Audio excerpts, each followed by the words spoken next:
ব্রহ্ম অগ্নি ব্রহ্ম হবি home Brahmamoy ব্রহ্মিতা যাই যদি ব্রহ্মে লক্ষ্য রয় শ্রদ্ধা ভরে দৈব যজ্ঞ করে কর্মী যোগী ব্রহ্মানলে করে যজ্ঞ জ্ঞানী ফল ত্যাগী ইন্দ্রিয়কে অর্পে কেহ সংযময় নলে দেহ বা বিষয় অর্পে ইন্দ্রিয় অনলে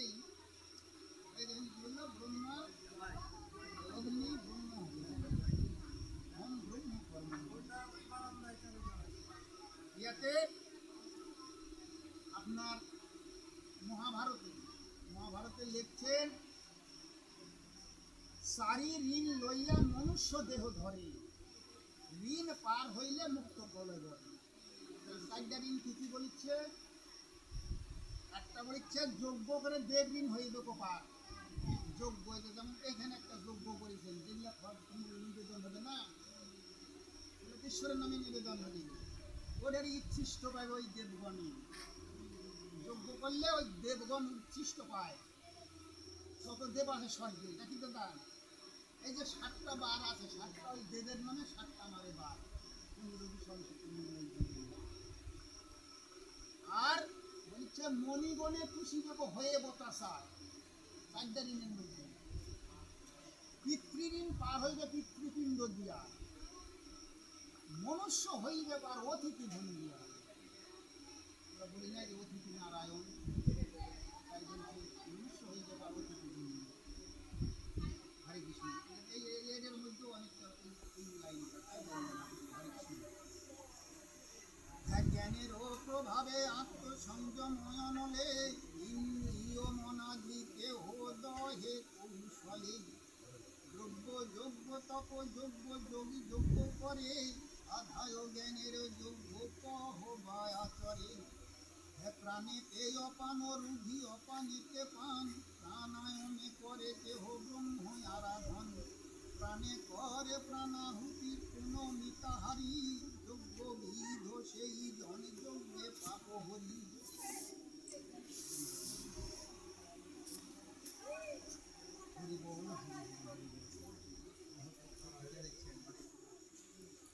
করিয়া যজ্ঞের শেষ অমৃত ভোজন অবশেষে পাই তিনি ব্রহ্ম সনাতন বেদেতে আছে বহু যজ্ঞের বর্ণন ধর্মজ সেই সবে জানে মুক্ত প্রয়োজন দ্রব্য যজ্ঞ হতে পার্থ জ্ঞান যজ্ঞ বড় জ্ঞানেতেই কর্ম সেই যেন ধনুর ধরন প্রণিপাত সেবায় আর প্রশ্ন জিজ্ঞাসনে উপদেশ দিবে তোমার তত্ত্ব জ্ঞানী জনী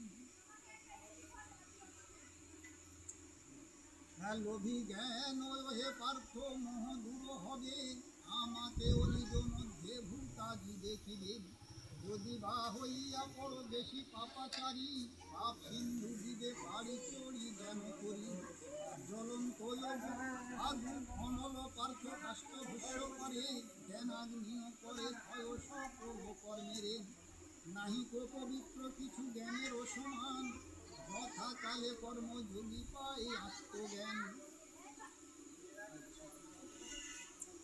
শ্রদ্ধাবান ব্রহ্মনিষ্ঠ জিতেন্দ্রিয়জন অভিজ্ঞান আচরিয়ে মুখ্য প্রাপ্ত হন শ্রদ্ধাবান সংশয় আত্মা মূর্খ নষ্ট হয় ইহ লোকে পরলোকে সুখী নাহি পাই যোগেতে অর্পিয়ে কর্ম জ্ঞানে ভ্রান্তিহীন সেই ব্যক্তি আত্মগ্রহণ কর্ম বন্ধহীন জ্ঞানী অস্ত্রে ছিন্ন করে অজ্ঞান সংশয় উঠো পার্থ শীঘ্র কর কর্ম যোগাশ্রয়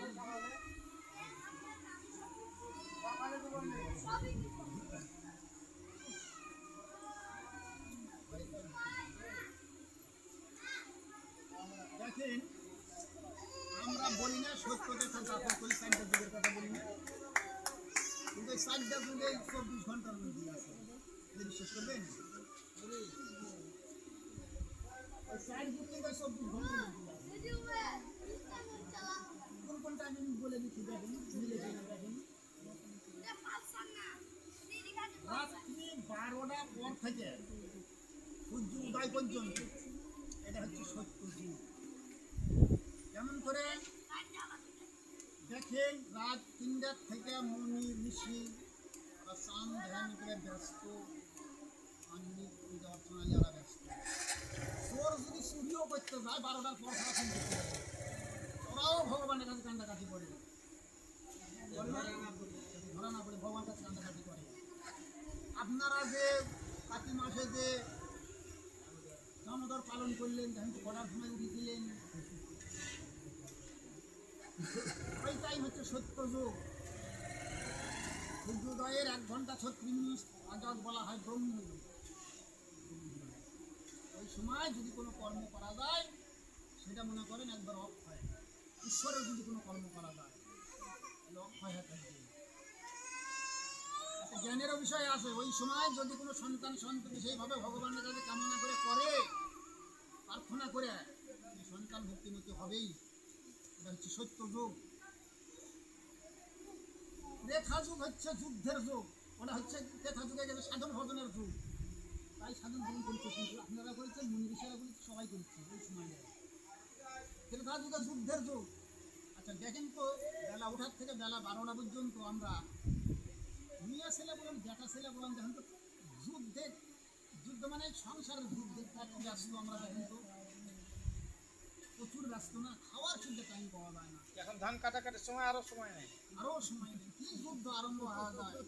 তার ভিতর বৃষ্টি চলে আসছে। বৃষ্টি চলে আসছে, যুদ্ধ আর বেশি হয়ে গেছে। এটা হচ্ছে ত্রেতা যুগ। তাহলে কোন সময় গেল ত্রেতা যুগ? বেলা ওখান থেকে বেলা 12টা পর্যন্ত।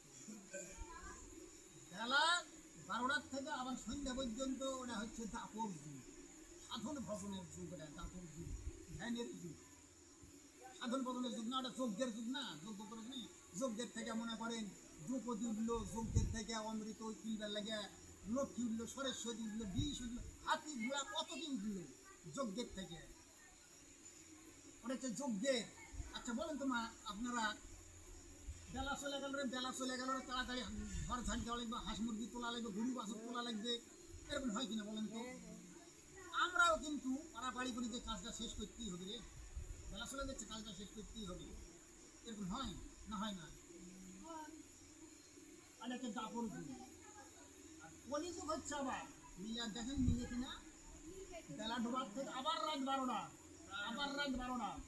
আচ্ছা দেখেন তো ওই টাইমের মধ্যে কত কি হচ্ছে কলিযুগের মতো হচ্ছে না?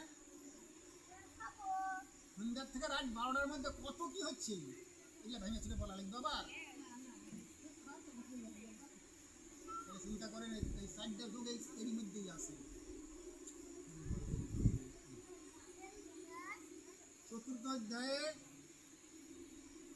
আর সংক্ষেপ। ঈশ্বরের জন্ম নাই, মৃত্যু নাই, তিনি নিত্য সনাতন, তথাপি তিনি নিজের মায়া দ্বারা শরীর গ্রহণ করেন, পৃথিবীতে অবতীর্ণ হন। পৃথিবীতে যখন পাপ বৃদ্ধি পায় ও অধর্মের মাত্রা বাড়িয়া যায়, তখনই তিনি অবতীর্ণ হন, অর্থাৎ অবতার হইয়া পৃথিবীতে আসেন। আসিয়া তিনি 2টি কাজ করেন। একটি কাজ দুষ্টের দমন ও সাধুদের রক্ষণ, দ্বিতীয়টি ধর্ম সংস্থাপন। ভগবানের এই অবতার তত্ত্ব ঠিক বুঝিতে হইবে, মনে রাখিতে হইবে যে ভগবান অবতার রূপে আসিয়া নিষ্ক্রিয় হইয়া নির্লিপ্তভাবে কর্ম করেন। ইহা জানিতে পারিলেই লোক ভগবানে আত্মসমর্পণ করিতে পারে এবং নিষ্কাম কর্মের দ্বারা সিদ্ধি লাভ করিতে পারে। তাহার আর কোনো সাধনার প্রয়োজন হয় না। নানা লোকে নানাভাবে আমার ঈশ্বরের ভজনা করে, যে যেভাবে আমার আরাধনা করে, হরে কৃষ্ণ হরে কৃষ্ণ, তাহাকে আমি সেইভাবেই তুষ্ট করি। যাহারা অন্য দেবতার পূজা করে তাহারাও শেষ পর্যন্ত আমাকেই লাভ করে। আমি গুণ ও কর্ম অনুসারে ব্রাহ্মণ, ক্ষত্রিয়, বৈশ্য, শূদ্র এই 4 বর্ণের সৃষ্টি করিয়াছি, কিন্তু প্রকৃতপক্ষে আমি অকর্তা ও বিকার রহিত।